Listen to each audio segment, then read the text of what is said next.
এটা একটা concave mirror, যে কনকেভ মিররে আমরা অবজেক্টকে রেখেছি সেন্টার ও কার্ভেচারে। অবজেক্টটা কোথায় আছে? Centre O curvature. A B হচ্ছে একটা অবজেক্ট, তাহলে এ পয়েন্ট থেকে একটা লাইট অ্যাক্সিসে প্যারাল করে গেছে, তাহলে প্যারাল করে গেলে কোন পয়েন্ট দিয়ে যাবে আফটার রিফ্লেকশন? ফোকাস দিয়ে। ভেরি গুড, ফোকাস দিয়ে গেছে। আরেকটা লাইট কি করেছি দেখ, আমি ফোকাস দিয়ে পাঠিয়েছি, তাহলে ফোকাস দিয়ে পাঠালে কোন দিকে যাবে? অ্যাক্সিসে প্যারাল করে যাবে।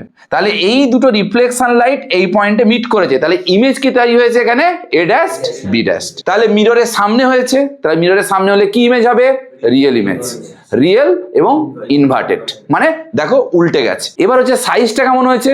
Same size of the object. দেখো এ বি সাইজ যা হয়েছে, দেখো এ ড্যাশ বি ড্যাশের সাইজ কি হয়েছে?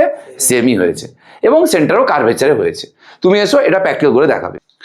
আচ্ছা, তোমাকে আমি এই কনকেভ মিরর দিয়েছি, যে কনকেভ মিররের ফোকাল লেন্থ হচ্ছে 15 সেন্টিমিটার। এখানে আমি দাগ কেটে দিয়েছি 15 সেন্টিমিটার। তাহলে ফোকাল লেন্থ যদি 15 সেন্টিমিটার হয়, রেডিয়াস অফ কার্ভেচার হবে কত সেন্টিমিটার? 30 সেন্টিমিটার। তুমি এটারই প্র্যাকটিক্যাল করে তুমি দেখো। এটা হচ্ছে তুমি স্ক্রিন হিসেবে ব্যবহার করবে তুমি, ঠিক আছে? মোমবাতি ধরো। তাহলে কোথায় রাখলি এটা তুই? 30 সেন্টিমিটার। 30 সেন্টিমিটার। ইমেজ দেখ কোথায় হয়েছে,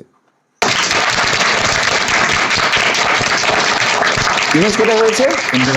মিররের সামনে হয়েছে, তার নেচার কেমন হয়েছে? Real and inverted.